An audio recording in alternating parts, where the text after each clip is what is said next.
with Hey, Ivan, right? yes, that's correct. Okay. And Mr. Matthew, Mr. Ivan and Mr. Matthew. From what? I'm saying we're live with Mr. Ivan and Mr. Matthew, right? Oh, Mr. Matthew. So, yeah, I like talking to all sorts of people like that are in FPV, and I noticed Yeah, you. I think I noticed you because of just the funny videos you made with your buddy. yeah, they're pretty funny. Yeah, it's and then I noticed you made the open racer too, right? Yeah, that's also correct.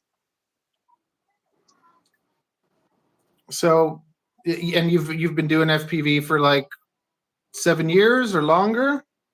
Probably 8 years, more like eight, I think. Yeah. Yeah. I just got into it like when the like around when the Baby Hawk 2 HD came out. Around then. Hey John.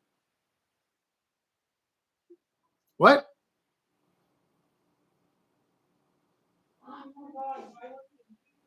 Are you frozen? Or you just Uh-oh. I don't know what happened there.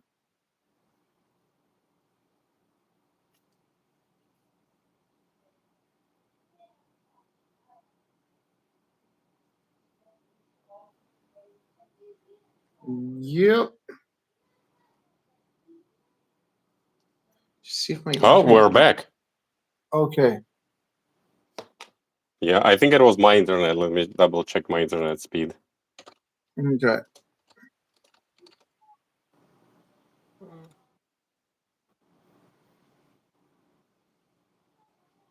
It's slow, but it's fine. Yeah. It's not too bad. It's okay. We got good audio at least, and that's the most important part, right? Exactly. Can't have bad audio. No. So tell us your story. Tell us how you started. How did you get into FPV and everything? That's pretty boring. I started with back in the days with whatever Ardu pilot drones, like building big drones with big cameras hanging underneath on the just for myself, planning to do some job with it. Did a few jobs with that back in the days, but then figure out it's kind of boring. They're just hanging out there and filming. That's boring. So, and then my friend built a racing quad, and I was like, oh, that's fun. So I built a racing quad too, and there we go. That's how I started 8 years ago. And since then, I never stopped. So when you were doing the huge ones, were there any like crazy stories? Anything like go terribly wrong or whatever with one of those big ones? Yeah, we were building with my buddy, and I remember because like I was designing the frames, and like in a 2D CAD with like a bunch of plates connected with. There's a long process of designing. These frames are way more complicated than the racing frames, and then we got it cut from like a little bit wrong material, and there was a big expensive drone that took off, flew for maybe 10 seconds, and then just collapsed in the air. Like that was fun. I'm pretty sad we didn't film it. Some random guy stopped and starts filming as we took off, and so that guy is somewhere out there having video with our drone collapsing, but we didn't talk to him, so he disappeared. Just a stranger walking, and that was funny. Yeah. Also, it was in the days, kind of like way before all these regulations in all the countries kicked in, and my first drones didn't have FPV, and it was just Ardu pilot with GPS. So I was like, I gotta send it as high as I can. And on GPS, I was like full throttle for 5 minutes without even seeing my drone. Where is that? And then full throttle for 5 minutes back, because it's like on GPS when it has a, when you full throttle with GPS, it's like certain climb rate. It's not like actual full throttle, and then certain certain descent rate also. So I was just looking at the clocks. All right, 5 minutes over. Let me go down now, and then I was checking black box for how high I went. And that was funny. Yeah, you just basically don't see your drone for 10 minutes, just holding throttle and then looking around when it's time for your drone to come back. It's like, where's my drone? Like, I don't see it. And then it's somewhere way the fuck out there. You see your drone finally descending. Yeah, I think one of the first. I'm trying to like think back because it was so long ago. You guys were trying to like take a table. You guys were flying a table up or something. Was that on your channel? Yeah, that was on my channel. We were testing batteries by strapping a single quad to the table and just draining the battery as fast as possible. And then I think it was Mr. Neil said, or maybe Coles, like, we gotta fly this table. So we just strapped a bunch of racing drones to the table and tried to lift it up. It was like third attempt and it went up. That was pretty funny.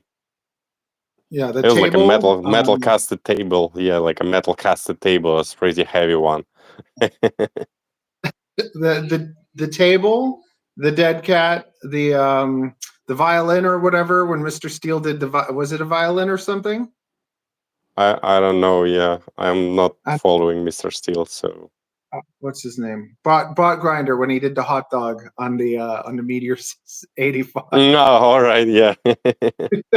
There's like these moments, right? There's moments in FPV where like you see certain things and it's just like, yes. Yeah, exactly. And I'm just like, you're one of the people that I feel like you make the most effort while making it seem like you're not putting that much effort into it. Yeah, well, it's probably because I'm trying to like make my video as compact as possible. So just showing all the steps you have to go through probably not always interesting for people, so I just cut them off. Otherwise my videos would be like 40 minutes and nobody would watch them.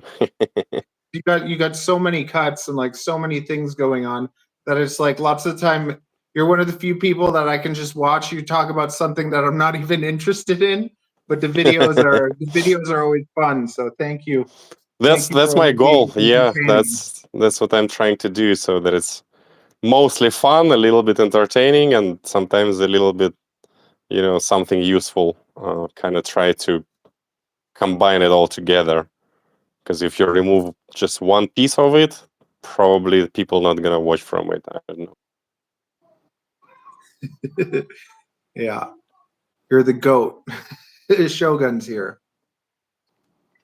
What was it? So how long were you do you feel like over time through FPV and making videos and stuff you became like a little bit less shy? Were you like more shy before, or have you always been a little bit more of a character? Yeah, I don't think I ever was shy. I was a little bit shy of my accent and that I cannot talk really well on camera, and I still cannot talk really well on camera. So the video you're seeing are like every 20 seconds is recorded 3 times at least. I'm like recording it, listening what I said, and it's like, oh, I said something wrong. Like my tongue was in the wrong position, and it's like I am re-recording it, or like I said a word wrongly. And you can still see it in my videos, even though I record every 20 seconds 3 times. But you can still see sometimes I'm saying like just wrong English, basically. But it's getting slowly better. You know what? It's one of the things I always hated in English is like when you have to write with proper grammar, nobody talks like that. When you read a book, the character is made by their imperfections. Yeah, that's also true. But sometimes when you do like especially videos by like how to do something in Betaflight, you kind of need to be precise with your words, and that's sometimes it's a problem for me. And you can see the difference when I'm live in the FPV Spill the T, for example, or when I live right now. You can see my pace of speaking is slower than in my videos, because in my videos I know what I'm gonna say. I'd said it 3 times and I'd say it quick. On live streams, I'm just way slower. I'm slow thinker, and I'm also kind of like a slow talker. But you don't really see it in the videos, at least in the recent ones, because I was focusing on that. I don't think of you as slow at all. Like, yeah, but if you imagine with my pace as that I'm speaking now, if I start making videos with this pace, because they're not live, they will be like slow and people will be clicking away, just like, what the fuck, you know what I mean? I think you're fine. John wants to Uh, ask you, he says, how did you start becoming a Betaflight developer, and what's it like to start contributing to that? It's pretty fun. Just one day I decided, like, hey, I'm a programmer. I want to contribute to something because I'm working on commercial projects that nobody sees and not a lot of people care. I wanted just to do something that a lot of people enjoy. And yeah, and just I went ahead and started with Betaflight, did some contributions, and they invited me in the team. That was pretty cool. And yeah, I'm still in the team, contributing here and there a little bit. That's a fun journey. Yeah, being a Betaflight developer is pretty fun. So Yeah, I if noticed. you're out there, know how to code, C, C++, JavaScript, yeah, join, because it's kind of fun, and it's probably in the near future even becomes beneficial because Betaflight is working on getting some money from like manufacturers. You can see in the latest configurator there are sponsors, like they're sending us stuff like radio. I got some batteries from Dogcom. I got like some drone. I forgot the company name. iFlight drone. That was pretty expensive, and they just provided it.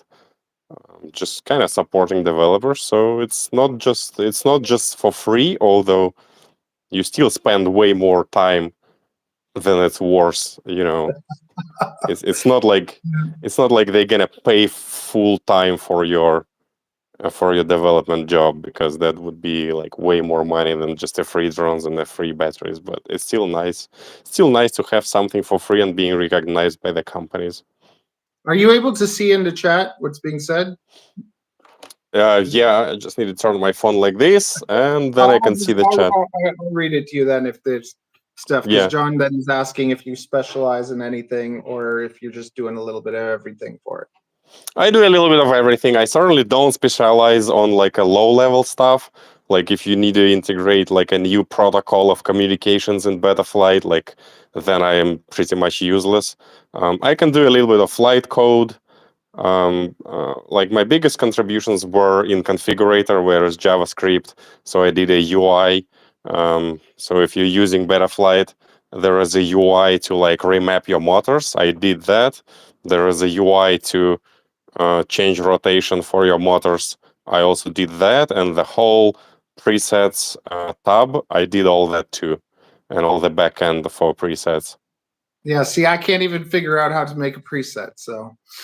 Yeah, it's not easy. It's definitely not easy.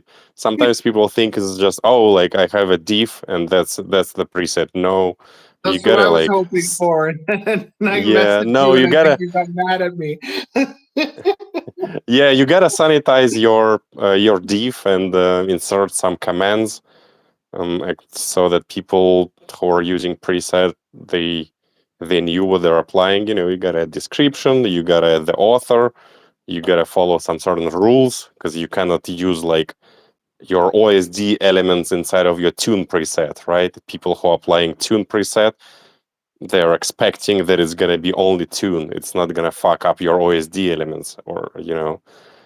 So you gotta follow a certain rules and sanitize your diff. That's for sure. And you gotta know how to use Git and GitHub.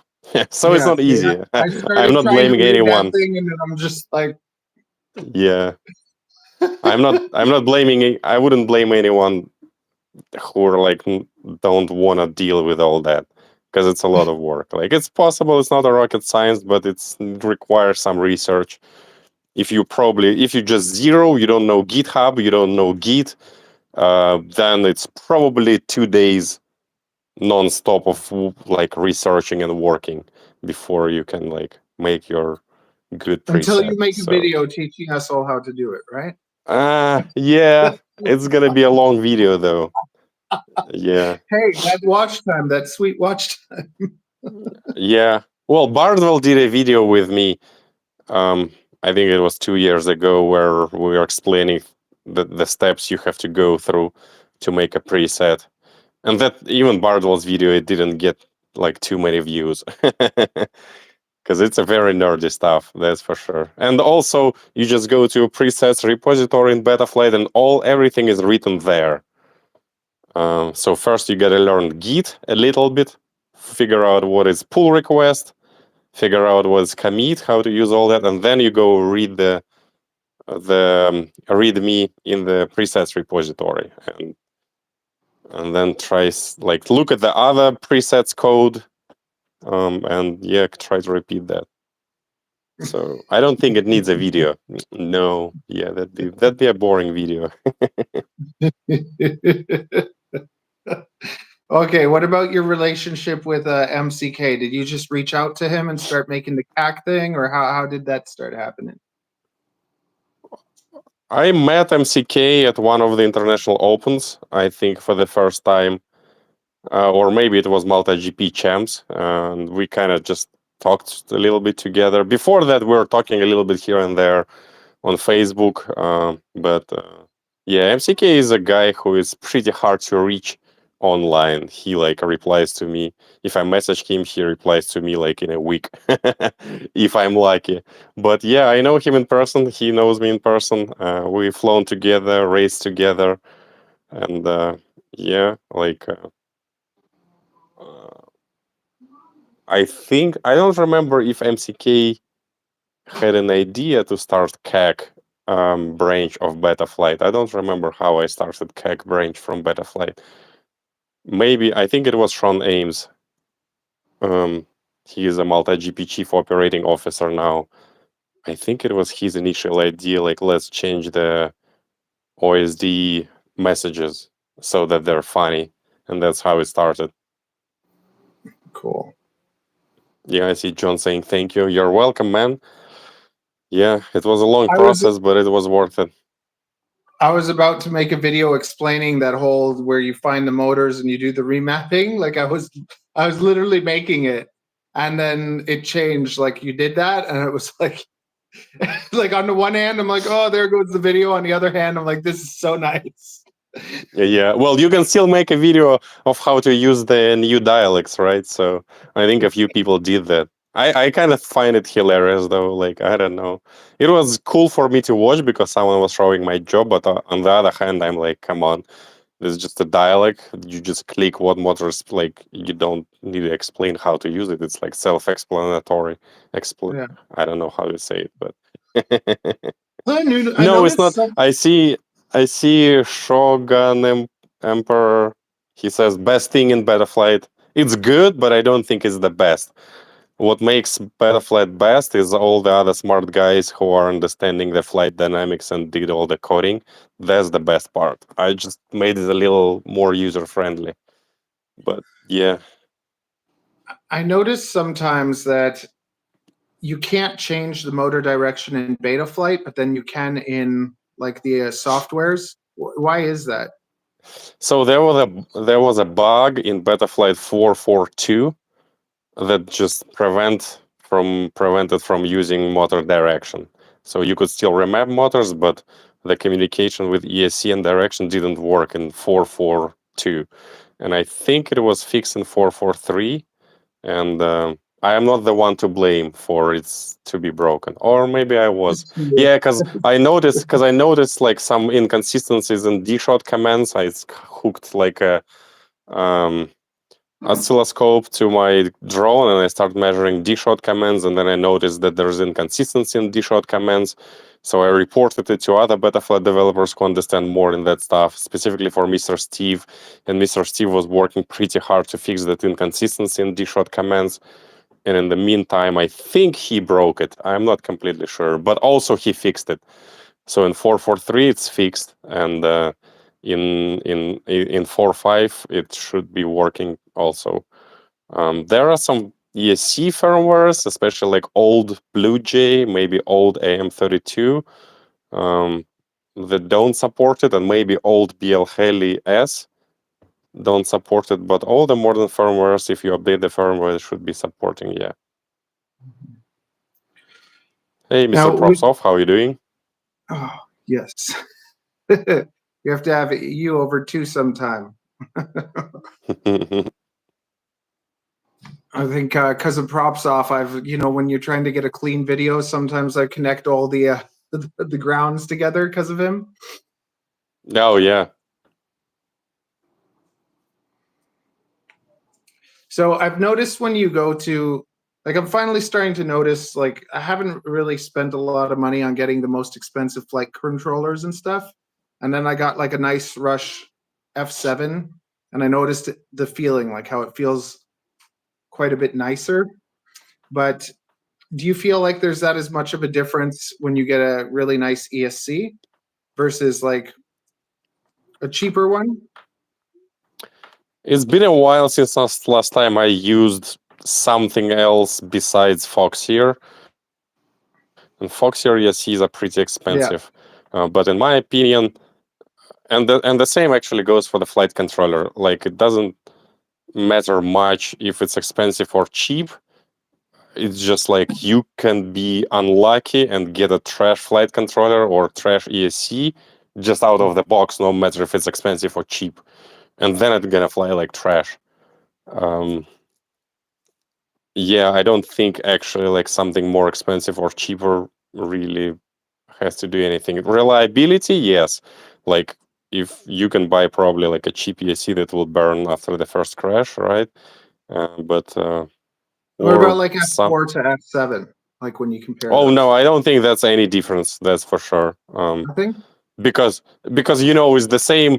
You F7 has a lot of processing power, but we're Betaflight just doesn't use it. We don't need it. It's the same as analogy can be you can start, all right, you can watch YouTube video on, I don't know, i7 or i3. YouTube video gonna perform exactly good on both, right? Or you can open Notepad on your PC and it can be i7 processor or i3 processor. Notepad gonna be working exactly the same, right? Because it's just not stressing anything. And the same goes for F7 versus F4. It's just the same code, it's the same calculations, not F7 is calculating more precise, none of that. They're both doing the same job, they're both doing it in time. Now on some F4 processors you cannot run 8K PID loop, so on some F4 processors you need to run 4K PID loop. But again, 8K versus 4K is just, the difference is pretty minor. I don't think anyone can feel that. If someone feels it, he's full of shit, or well, it's just feelings. Feelings are tricky. You gotta do a blind test, and that'd be hard to do. Yeah, because difference between 4K PID loop and 8K PID loop is 125 microseconds, which is less than a millisecond, right? It's 1/8 of a millisecond. That's the difference between 8K PID loop and 4K PID loop. Pretty sure nobody can feel that. And Keys runs on 1K PID loop, which is even slower, and it still runs pretty good. So 4K and 8K, not much difference. As well as F4 and F7, I don't think there is a difference. And it's hard to measure. It's always hard to measure. You're gonna have two quads built with the same components, but one quad is F4 and another quad F7, but there are still different quads. You might feel the difference between them, maybe because on one quad, one motor is a little higher kV or a little lower kV. It's all produced by China. Nothing is perfect. Even two exactly the same quads, they might fly differently. So when someone says, I feel the difference between F4 and F7, it could be anything else. You put a fresher battery on the quad and it rips, right? It's oh, F7 is so much better, but no, fuck no. It's just your battery is newer. It's really hard to do. Well, this is why I'm asking you, because you know the stuff.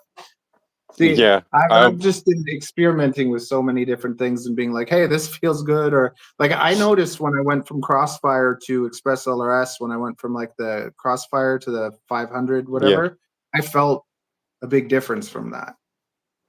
No, what was that? You said it was Crossfire 50 hertz, and then you switched to what? I don't know. I was just using like the regular Crossfire with a Tango 2, and then I switched over to the Express LRS, like the 500. And when I made that switch, I was like, I felt that for sure. Yeah, that one I'm pretty sure you can feel, and we even did a test. Like me and Neil, I have a video about it. We're blindly testing a 250 hertz update rate versus like 60 hertz update rate. I was switching like Neil's quad, and Neil was switching my quad, and we had like a list of our guesses, and then at the end we revealed like what was the actual values of our update rates. And yeah, Neil guessed 8 out of 10 runs. I guessed like 10 out of 10 runs. So I think that difference between like 50, 60 hertz and 250 hertz, that difference is big, and you can feel it. I'm pretty sure. Yeah. Well, Bardwell couldn't. I think Bardwell did a video with some other guy, and they couldn't feel the difference. Like I'm sensitive to lots of that stuff. I think because it's like just also I just have the worst luck with just destroying everything. Like I had like 3 dead crossfires, and with the Express LRS, I got the stupid little EP. Those little EP things, I got like 7 of them and smashed the crap out of everything. Everything's broken but those things. Yeah, some of the stuff just leaves. I see props off have a point. He has 23 watching and 3 likes only. Like, come on, put some likes under this Mr. Matthews live stream. Yeah, and I saw also a question, someone asking if I'm ready for International Open, and fuck yes, I'm ready. The time goes so slow, I can't wait. It's like last few days before me and Neil leaving, and they go so slow, it's crazy. Just try not to swear so much, okay? All right. my kitty kid. Oh, I see. All right. Sorry about that. You should have told that it's a kids-friendly live stream. Then I can censor myself. I was messing around with T-shirts. I wanted to start making a little bit of merch. I failed at that also. I want to make the T-shirt that says "I hate tiny whoops." I was gonna make one for you that says "Poop Pilot." No, Poop Pilot is not as cool as Shit Pilot. Poop Pilot is definitely has a different smell. That's what I would say. Professional Poop Pilot. Yeah, I don't know. Yeah, that kind of have a weird smell. I don't like that. Good, so I can take over that then. That can be my thing. Yeah. Yeah, exactly. Yeah, you can have Poop Pilot. That's okay. I have to get some brown TPU. Yeah. Okay, I noticed with your frames, why does the analog racer whatever? Why do you make that one in nylon versus the others with TPU or whatever? Yeah, so nylon is more is lighter and more stiff material, and TPU is easier to print than nylon, because nylon prints are like you can print a canopy with nylon. It looks good. All the layers are so smooth, but something is messed up and it breaks. So nylon stuff not only has to look good, it also should be durable.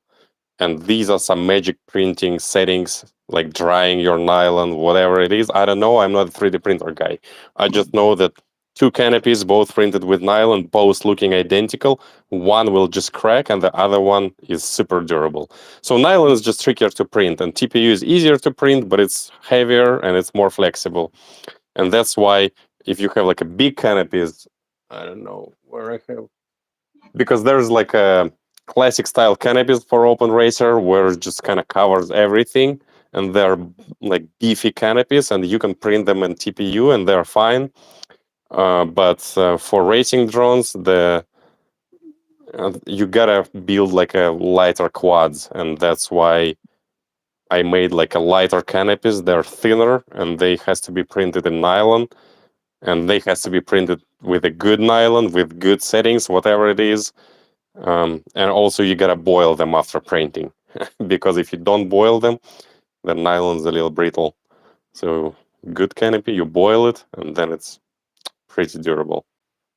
And then in one of the like your last video where you're holding the yellow one, did you redesign the canopy, make it more round? When I'm holding, oh, let me see if I have it. I should have it somewhere. Let me find it. That was like an open racer. Oh yeah, this one. This one.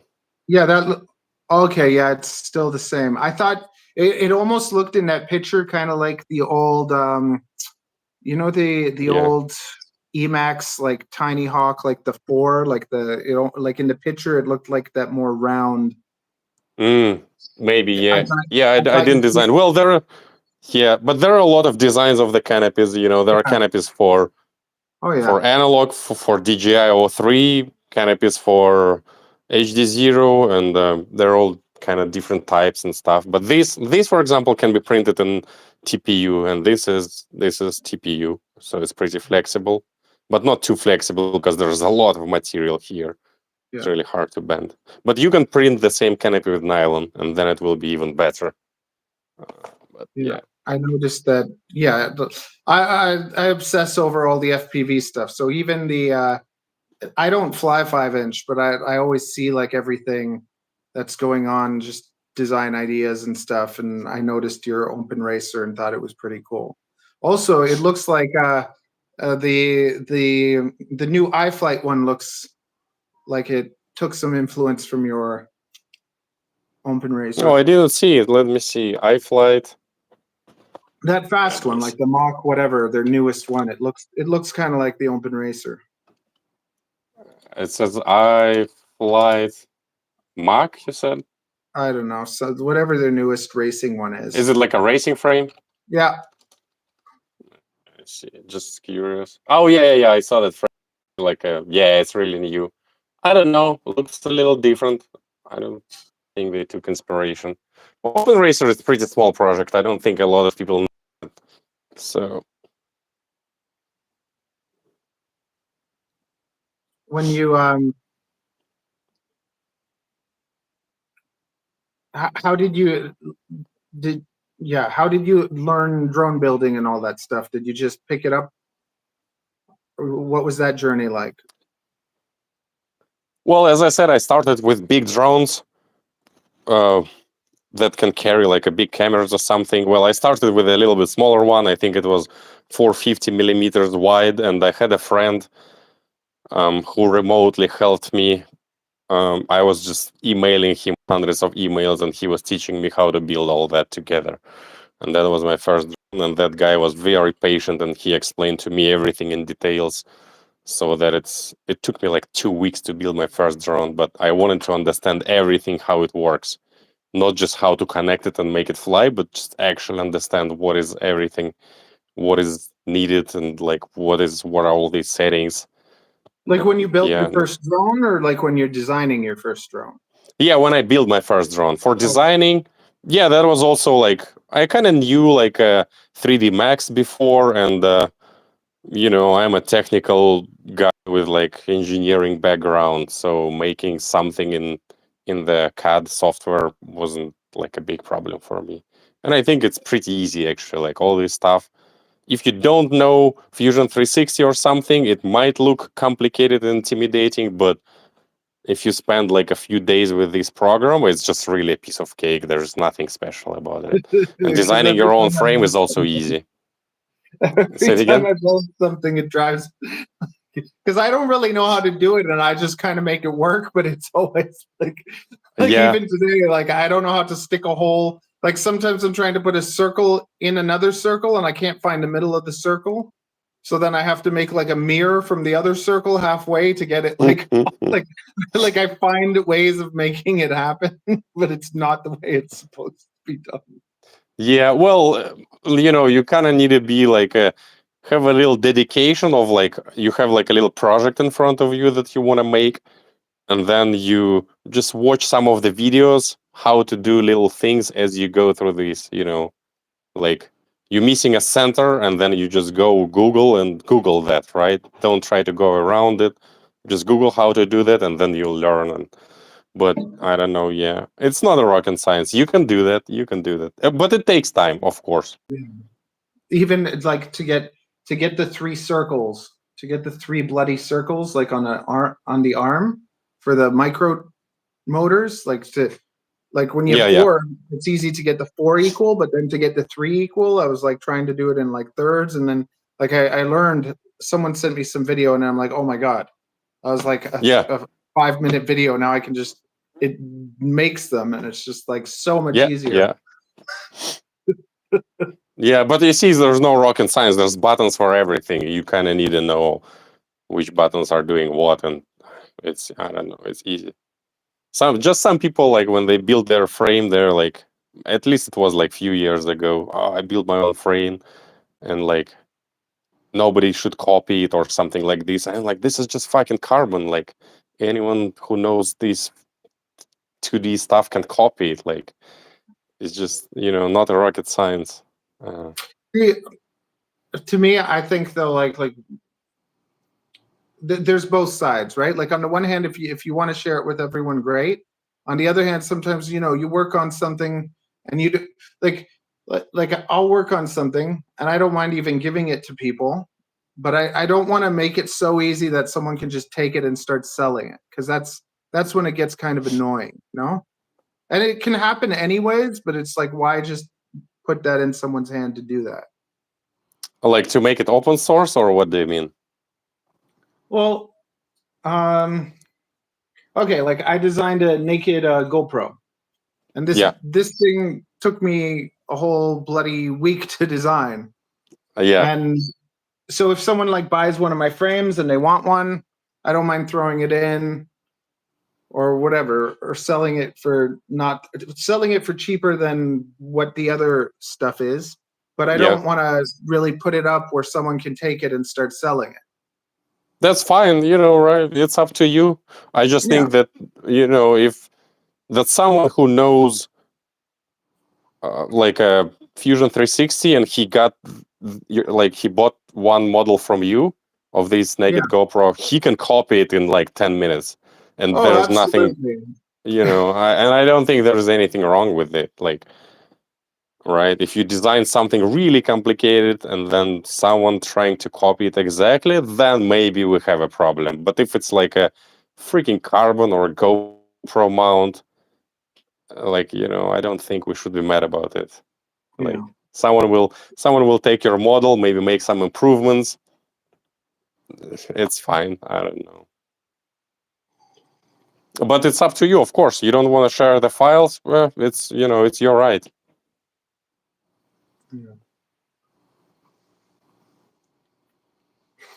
Yeah, someone is asking if it's well, my nickname is Limon. But if you're Joe Scully, he always says Lemon. No, he says Limon. Always when he announces my name during racing, he's like Limon. Why? How do you get the nickname? Well, my nickname means when Limon is basically lemon in Russian language. And that was back in the days. I was just exhausted after some math exam in university. I walked out from the room after the exam, and everyone was asking me, "How did you do? How did you do?" And I was like, "I am just squeezed as lemon." And it's kind of a Russian saying. When you're super tired, you can say, like, "I am squeezed as lemon," and people start calling me Limon. It's just this. Yeah, it was way before FPV. Cool. Now we know the backstory. Yeah, it's kind of boring, but basically, you say I self-announced myself. You always downplay yourself.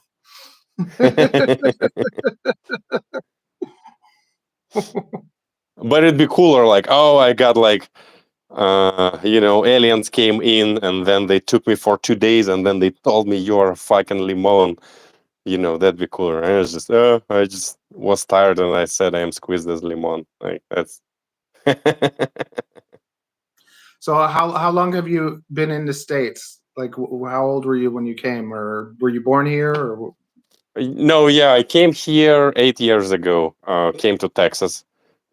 8 or 7, I think 8. Yeah, 8 years. 2017. That's the year I came here. Yeah, came here. Just decided with my wife to try something else. We lived in St. Petersburg for freaking 30 years, and we're like, oh, well, let's try something else. And I found a job here, and we moved for this job. And since then, I'm still, still here, enjoying America, enjoying United States. do you have kids? Yes, I have 2 kids, 1-year-old and 4-year-old. So they're not doing FPV yet. Not yet. Yeah, the older one, 4 years old. Yeah, he kind of still enjoys. You give him like RC car, and doesn't he doesn't find it cool that he's holding a remote and trying to do something with it. He's like, no, that's not cool. He just grabs the car with his hands and like, let me play like this. This is cool. Like just pushing your buttons is not cool. Like my daughter, like I always tell her, like with everything, like if you don't want to eat something, first you have to try it before you say you're not going to eat it, right? So with FPV, I'm like, of course you don't like it. You're terrible. Like first you have to get good at it, and then you're allowed to not like it. Yeah, but they like tiny whoop. They ask me to fly tiny whoop around the home, and they run after it. They run from it. It's a lot of screaming when I fly my tiny whoop here. It's fun. And how does the wife feel about all the drone stuff? She likes it. Yeah, well, she understands that's a big part of my life. It's not just a hobby for me. That's just who am I. So she accepted it like a long time ago. Yeah, I kind of stopped playing video games and started flying drones and building drones, and yeah, she accepted that. It's probably better than playing video games. Although I don't know, probably video games are cheaper. Well, with video games, you're not like even once you do everything, like okay, now what? Whereas like even simulator, you fly the simulator, you get better at flying, and that could, like, to me, I think the money in FPV is in doing shoots and stuff. It's not really in selling FPV products. Yeah. Well, you can be successful in video games too, and like do a video game YouTuber or be a professional gamer, video gamer. That's also, some people like it. I just kind of didn't. I'm like, this is dumb. The competition in that's even more than FPV. Yeah, but there's way more people interested in it, right? And you don't have to be an actual professional high tier player to do like a cool YouTuber on video games. You just got to be very interested in video games. And there's just more people there, I think. And then with FPV, do you freestyle also? Like, do you mess around with that, or you just purely just like racing? Or of course, yeah, like every racer is a freestyler. Every racer, sometimes they're doing freestyle, either before he races or after he races, or just sometimes plugging in your battery and sending the quad out there, do some stuff. And I like to go like in the mountains and do quote unquote long range. Diving something, that's also cool. It's just not a lot of mountains in Texas, but yeah. So what in FPV gets you going the most? Like, what is there anything that like really excites you, gets everything woo? Yeah, it's probably racing. Well, first, like, I don't know if it's first or not, but racing thrills are super cool. And when you're racing against someone approximately your level, you don't need to be like a top tier racer. As long as there's someone approximately your skill level that you're trying to beat, and like that moment is very cool. I like it a lot. And also just hanging with people. Like racing is a very social hobby. You meet a lot of beautiful people. You travel a little bit here and there. You go to International Open. You just hanging out there, party, discuss. You know what I mean? Yeah, they bloody that's a race big on part. Saturdays, and I'm stuck at work on Saturday. Yeah, yeah, that's messed up. But yeah, I like community a lot. I think without community, I wouldn't be flying drones at all. I would get bored 8 years ago and just kind of stop it. But community makes me going. Yeah. What's the craziest thing you've done, or the craziest thing you've seen somebody else do? In FPV? Yeah. And it should be legal, I guess. No. I prefer if it isn't. I don't. Well, technically, as soon as you go over 25 milliwatts, is that even? Or as soon Yeah, as you don't I have a guess. spotter? Yeah, that's true. Well, yeah, the kind of long range, I guess it doesn't count. I've seen some crazy long range guys flying that I was witnessing. That was pretty cool. I did some, but that's not crazy. I don't think long range is crazy. I think the craziest that what makes me the most that when I'm looking at like, oh, this is so cool, is when you watch someone very fast in drone racing doing something that I can't even imagine is possible, and then someone sitting and actually flying this track so fast, doing crazy maneuver through this gate, like that's probably the crazy like that what gets me excited the most. But like something crazy to do, I don't know. Like you can say, lifting that metal casted table was kind of crazy, but yeah, it was crazy, just not super crazy. Anyone can do that. You just strap 8 quads to a table and just But full you guys throttle were the on all of first. them. You know what I mean? That's still something, right? Like I got Yeah, into FPV. I wanted to feed my snake with a drone. I'm like, hey, has anyone done that? And I'm searching YouTube. No one fed a snake with a drone. So then I got a $30 drone from AliExpress, and I fed a snake with it. And then I thought to myself, what's the next step? I'm going to go to the park with a giant drone, with a giant rat, with a giant snake. I'm going to do it in front of a pile of people. Everyone's going to be freaking out. I'm going to film it. And then I discovered UVA features, doing like a review on an FPV drone. And I was just like, what? You can fly?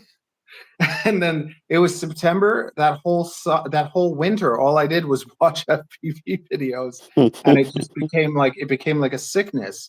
And it's just like to not have an FPV drone would be like someone that needs a car every day. You know, if the car breaks down, what do? You have to fix it or something. For me, yeah, it's like I have to be able to fly. yeah. Well, feeding snakes with a drone, that's kind of crazy. Like, I would love to see that. I'll send you the link. It's little, Yeah, right? But I'm yeah, actually like, even like to go through the process of the Guinness World Record crap. Like you have to go and apply and all this stuff, and it's just like I did it. Like yeah. you can see. Propsoft is asking if Jordan will get me into Street League.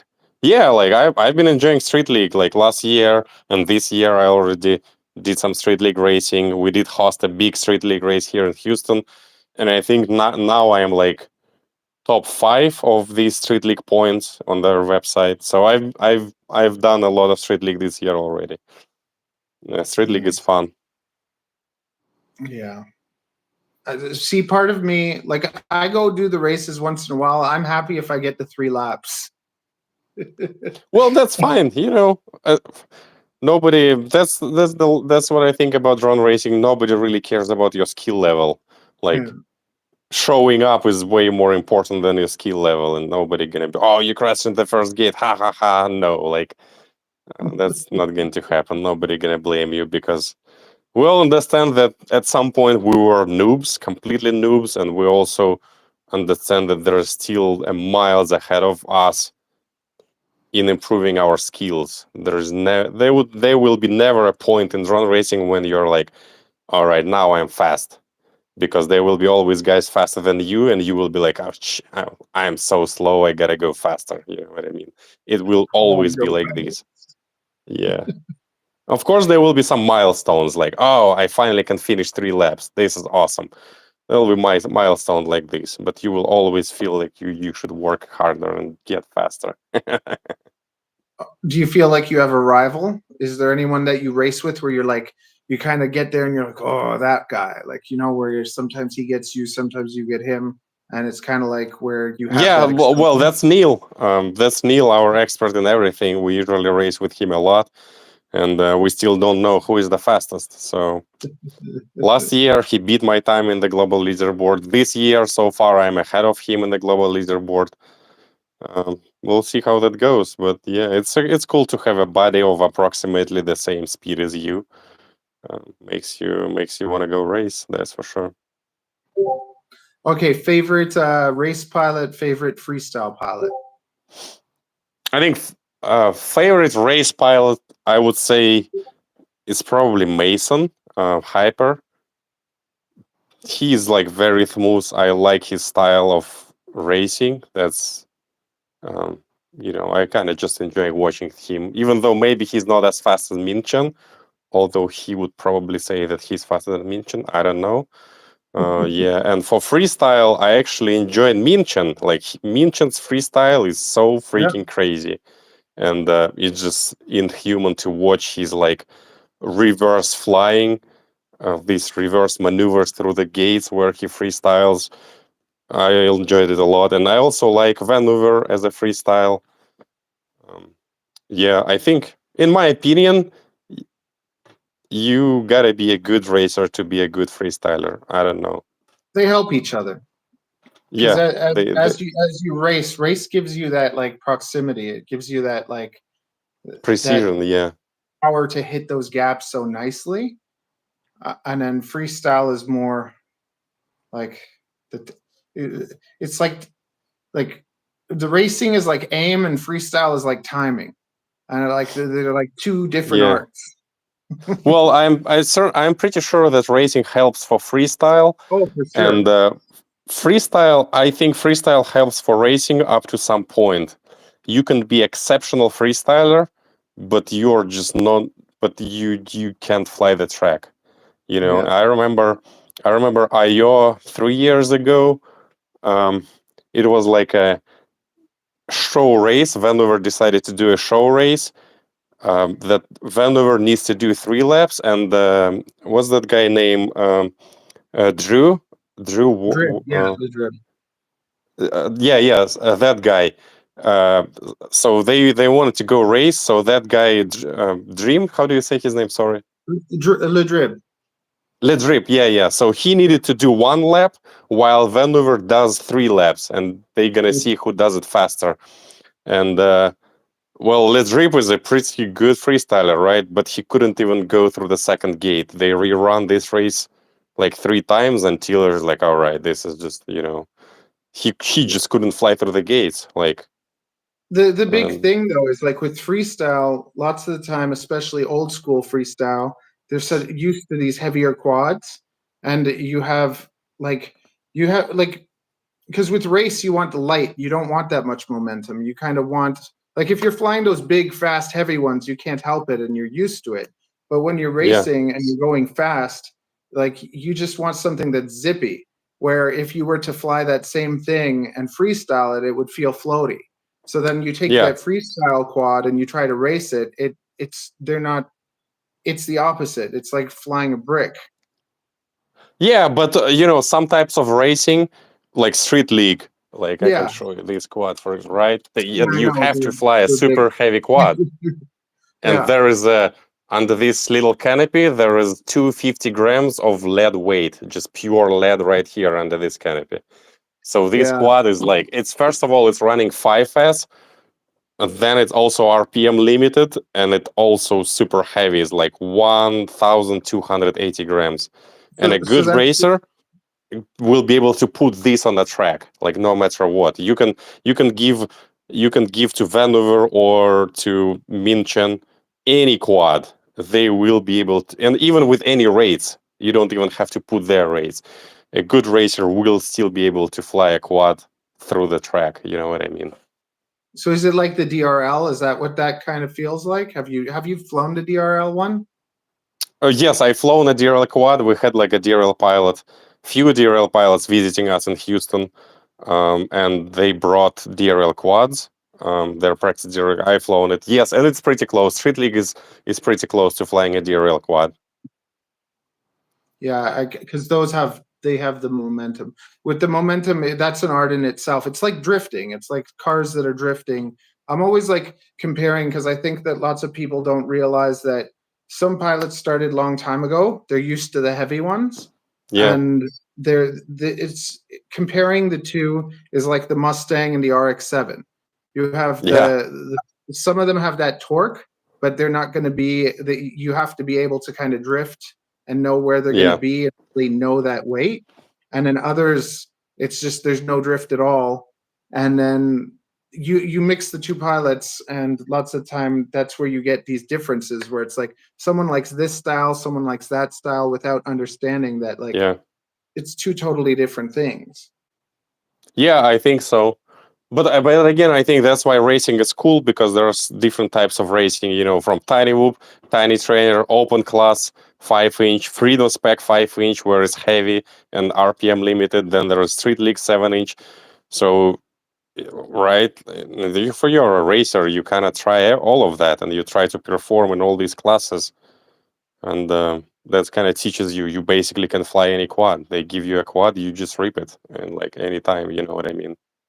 Yeah, see, like for me, I only fly. I basically just fly 3.5, and then in the winter the tiny whoops. Tiny whoops are super hard to fly, though.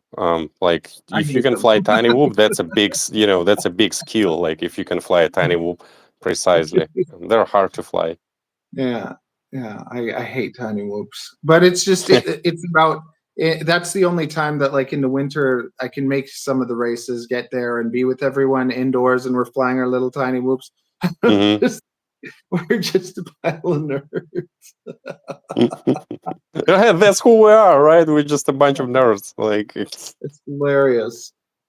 And then that's the yeah, other thing, flying my 3.5 with the 5 inches of like I haven't even gone I haven't I haven't gone to an actual like race in the field. I need to do that.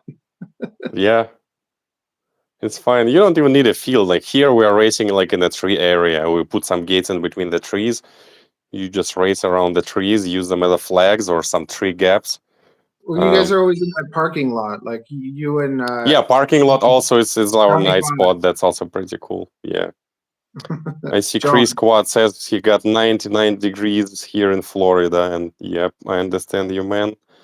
I'm here down south in Texas, and we got the same weather. It's very hot and humid. John? Yeah, do you call him John or Johnny? Johnny Five, you mean? Yeah, Well, his official YouTube name is Johnny Five, but usually we call him John. Sometimes because we you call guys him all Johnny race Five. together, right? Yes, yes. Yeah. Yeah, because I had him on a while ago. Yeah, yeah, he told me about that. Yeah. Do you have questions for me? What's your plans? I see you doing a lot of YouTube lately. What are your plans? Just the sub 250. Like from the time I got started, I obsessed over having a quad that just flies nice, and I just felt like everything. I feel like manufacturers just put together frames that carry electronics, but they don't care about how tight they are. And lots of the designs really kind of annoy me with the double stacks. Like they're easy for you to build because you can just put things in it. But I like the like with your racer, it's all in one stack. You don't have two stacks. Yeah. So, and is your do you have the 03 encased, or do you naked it? No, it's in case. Yeah, I don't want to make it naked. See, like Yeah. for me, I like making it as tight as possible, which Yeah, makes especially it like kind of like a nightmare. But yeah, I totally understand. Some people just like micros, like 3-inch, 2.5-inch, even smaller. Like and I totally understand that. That's cool. Yeah. Well, all of Toronto is Class C. So basically, Class C airspace, you can't fly 5-inch. You can't fly over sub 250. Oh, But really? then Class F is the only thing that sub 250 can't fly in, and it's not Mm. Class F. So it's like if I go to the park and I fly a sub 250 drone, like I'm actually not supposed to fly at the park. But if I go downtown to like the CN Tower and fly the CN Tower with my sub 250 drone, that's totally allowed. Yeah, well, you're in Canada, right? You have Yeah. kind of, I think you have more weird rules than we have here in US about So it's drones. just it's kind of nuts. But Yeah, I just it's love kind of tweaking and okay, finding the right tune, finding the right motor, finding the right camera. Like that to me, it's like the video game, you know, where you get a sword and then you get a shield and you get all those different parts and you upgrade them. So with FPV, it's been kind of like, how do you know what this feels like? How do you know what you like if you don't try it? So I went yeah. through this mission where it was like I had to kind of test everything in the sub 250 category, and same thing with the tiny whoops. So I got a Eachine AE65, and I Mm-hmm. flew it 2 times and then it broke like an ESC went. Oh, damn.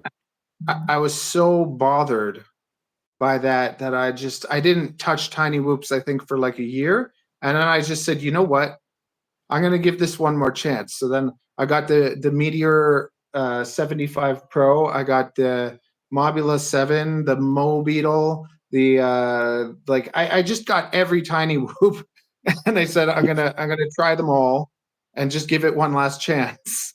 And the Fractal and like the different motors, the 702s, the 802s, and then when the 1002s came out, finally I'm like, okay, I like the 75 with the 1002s because those motors at least feel like the bigger ones, whereas those stupid Mm-hmm. little things that get a little hair in them or hit a little thing or just when you direct solder and then as soon as you direct solder, there goes, I have like 6 boards that I killed from direct soldering were just like an Oh, ESC, damn.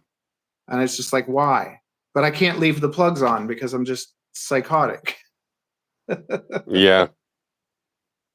Yeah, well, that's very respectable. People, for some people, that's part of the hobby, just trying a bunch of stuff, and Yeah.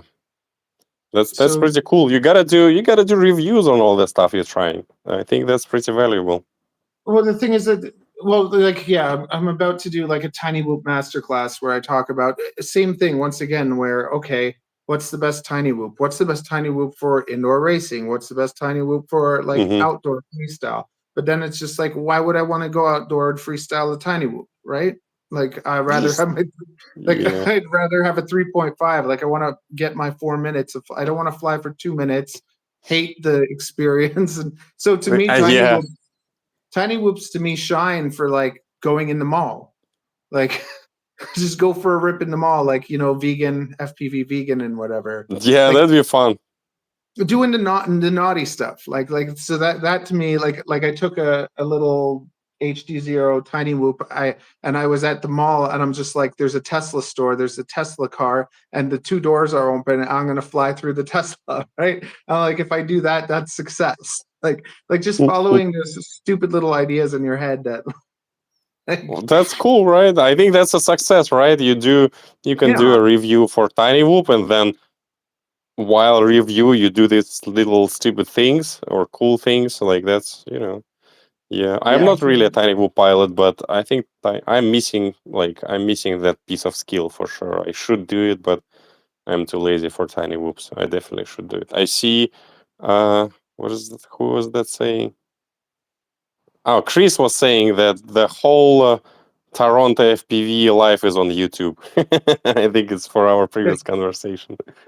Well, basically, I started off with a reptile channel, and I built it, and it got pretty decent. But then it's just the community. It's just like, I don't know. If you have a kid, imagine people telling you how to take care of your kids and stuff. It's just kind of Yeah. annoying. So it's like they get like that with the animals, and then they got freaked out on me for feeding the snake with a drone. So that became like it just became a big thing where it's like I've always kind of said it as it is. And it's the same thing as a reviewer. If you're a reviewer and you get a product that's crap, like you kind of have to say, okay, this is crap. Or Yeah. you say everything is good and you just try and make money doing that. But to me, that's why I started developing kind of like my own products, because I'm just like I don't like what's out there. Or I see something like I see frames that are like 55 grams in the sub 250 category. Like, Oh, damn. yeah. Well, that's like a 55 grams. That's like a 5-inch racing frame. But that's what I'm saying. Like, so the AOS 3.5 is 55 grams. So is the Quad Mala split. So is even Yeah. even the 2.5 Quad Mala is 50 grams. So Damn, that's a lot. so like my discus, this is a 4mm 3.5 and Mhm. T700, 33 grams for the frame and standoffs with the screws. So I, like my biggest like competitors or whatever are 20 grams heavier than me. There you go. And cost more, right? So it was kind of like messing around with stuff like using, like, this is one of my favorite things to fly, and I never thought like the pusher would be that great. But when you do the pusher, when you do the pusher with the O3, for instance, see now there's no props in view. So you can have and the according to true Chris Rosser, pusher is more efficient. Well, then someone else today said that like they're not. but it does it. This is actually what started it. Like I didn't expect this to be as good. And just the Vanover, the toilet tank. Yeah, So toilet tank. So you have the battery toilet tank. I have the naked O3. It's gone now because I killed it. Like I don't know, the powers. It was working fine. It wasn't a smash or something. I don't know. It just started going funny things. But because of the weight underneath from the stack, the weight underneath from the motors, and then you have the camera here and the battery on top. So the balance of the weight is just insane. And with a 650 4S, this thing weighs 200 grams. And it bloody That's flies cool. me. That's a big drone. If it weighs up to 50, like that's a win. Playing around with stuff like that, and I made a whole pile out. Like this is the same frame, and then the naked Runcam Thumb Pro, and I designed all cool. so the bumpers are like small and they protect the frame and the motor. And then I have this one at 45 degrees with the thumb. So the Thumb Pro, this thing, and then like soft rubber to protect the USB. So it takes a hit, and this whole thing weighs as much as the Thumb Pro does inside its case. Yeah. Well, that looks like a pretty cool job, like, and I think, like you definitely have some skills in Fusion 360. I don't know why you said you don't. Well, It looks like you certainly do. Okay. You said it took you 2 weeks. It took me 2 years. It took me 2 years to design this bloody thing. Well, come on, you weren't working with 2 years nonstop on that, right? Be surprised. See, I had these ideas in my head, and I couldn't do them, and that's what drove me nuts. Because there's nobody that you can talk to where it's like, hey man, can you help me make this thing that I want to make? Like no one wants to do that for you. Yeah. And I'm a hairdresser by trade, so it's like none of this programming or anything. And I didn't really like. I taught myself all the FPV stuff basically alone, and I've taught a couple buddies like how to fly. But I'm the person always like fixing their stuff or doing stuff for them, right? Yeah, I see props of asking if I know Troy or from Standard Labs. Is it the guy Is it the company that making like a cine lifters for filming from Texas? Yeah, then I know that, Troy. But if it's some other company, then I don't know that, Troy. I don't know why you're asking though. Or I don't know if you've seen. Have you seen the Mob 8? No, I 8? don't know what's the Mobile 8. Yeah. So Yeah, there's a I've seen. Modulite 8, and it has the O3 on it, and it's encased, and they put it like a square. So that's another thing Yeah. that drives me nuts, because you see, I made this adapter so I could put it on naked diagonally. So when you put it diagonally, you see it doesn't block the props. Yeah, that's But cool. when it's in the case on top, like in a square, and then all that weight is on top, it can't dive. Like it goes like this. Yeah. So like I made, yeah. So you make also like naked O3 units? Yeah, well, like what I think is, do you remember? Do you remember back in the day when people would take Fieros and turn them into Lamborghinis?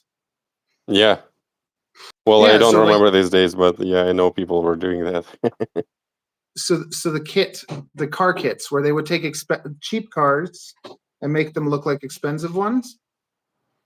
So what I found was I wanted to make drones with all premium parts, but by the time you find your favorite camera, your favorite motors, and all these things, you're going to sell someone a drone for like an analog drone for $600 or something. Like it doesn't make sense. And then to get everything from all the manufacturers.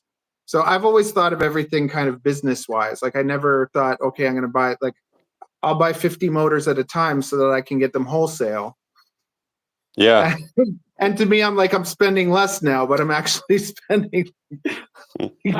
Hey, I think, but that's what Mr. Steel did, right? I don't know if he's selling now, but he's like $700 analog frames, analog bind and fly quads for Mr. Steel. There's people buying it, so. So then what I found with that, though, the problem was I get nailed with conversion because it's all American. So I have to pay American. They nail me with the conversion. And then I have to pay the taxes, and then I have to pay the shipping. And then so a battery that I pay $8 for, by the time it gets here, it costs me 15, and I'm going to sell it for 20. Yeah. And then I have to sit on all this product. So then I started down this journey where I want to do this, but there's no point. Like it's just I'm going to spend so much money. Whereas like as a hairdresser, I charge $50 to $80 a haircut, and I'm just like that's like pure profit. So then Yeah. to I don't even understand how FPV shops survive, because the profit margins are like they're like 20% lots of the time. Something like this, yeah. Yeah. So then what I started thinking was, okay, so the manufacturers like Happy Model, they make these drones with all these parts and they're cheap. So how can I sell a $600 drone when they can go buy a Crux 35? Yeah. Right. So like, because the Crux 35 to me is like the best cheap drone in that category you can get, but the frame design is crap. So I took a Crux 35 and I put smaller standoffs because it drove me nuts. And that's one of the big things that just drove me nuts with drones, all that wasted space, these flying coffins that have so much space. So I'm like, I made these tiny standoffs and I started like messing around with it. And I had switched from analog to digital. So I was flying Vistas, but I think I killed like 8 Vistas one summer. And I was just like, That's a this lot hurts of money. this hurts too much. So then I got a Crux 35 and I flew it. And I was just like, wow, this feels amazing. And I made it top mount battery with small standoffs. And then from that, I was just like, I enjoyed it so much that I used the Crux 35 as my basis to design the thing. Basically, so it's like a conversion kit. So you could take a Crux 35, toss it onto Discus, and then have a cheap drone that is like premium because of the like 15 millimeter standoffs. And really, really Interesting to high. me. That's slim. I like that. So, and then you can toilet tank on top or underneath, and it can take 20, 25, or even 30 by 5. So that was the other thing. I smashed 3 motors, and I broke all of the front right motors. And then I was just like, I can't build anything because they're not compatible, because the frames, because one frame has the 9mm holes, the other frame has the 12mm holes. So then I was just like, I wanted something more like universal. So that was kind of what started the whole thing. And then now I have like, I just build these over and over again. Mm-hmm. And I'm about to start diving into the little guys. So I just designed these two. So I'm gonna make like the tiny ones, where you can just take a tiny whoop and stick it on one of these. And then this is gonna be, in Japan they have a 100-gram limit. So I'm trying to make Oh. I'm trying to design a naked GoPro analog 2S setup that is like 98 grams as like a little ninja drone. Yeah, you gotta call it ninja for Japan. I call Or it the samurai. Or samurai. thinking the kamikaze for a bit, but Yeah, so props off. Yeah, you're saying that you're asking about Troy from Cine Lifters. Yeah, I don't work with him. We don't. He has his own business. I only met him a few times back in the days was when he was still racing, and he was hosting some of the races I visited. But that's all I basically know about him. Shinobi, like a ninja. Yeah, Shinobi. I like that name. Look at that. For the DJI antenna. You know what? With the O3, you don't even need that DJI antenna. You can just use the little things, and it works Yeah, fine. And yeah, even for that, I made like this little thing so that it just puts one up here, and then the other one comes out here. So it's like yeah. like an L. But this is a hard build. Like it's hard to get it. It's hard to squeeze all that stuff in there. Looks pretty slim.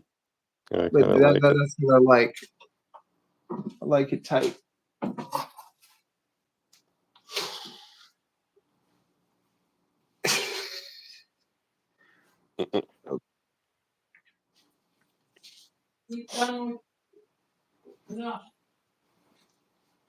The wife wants me to go.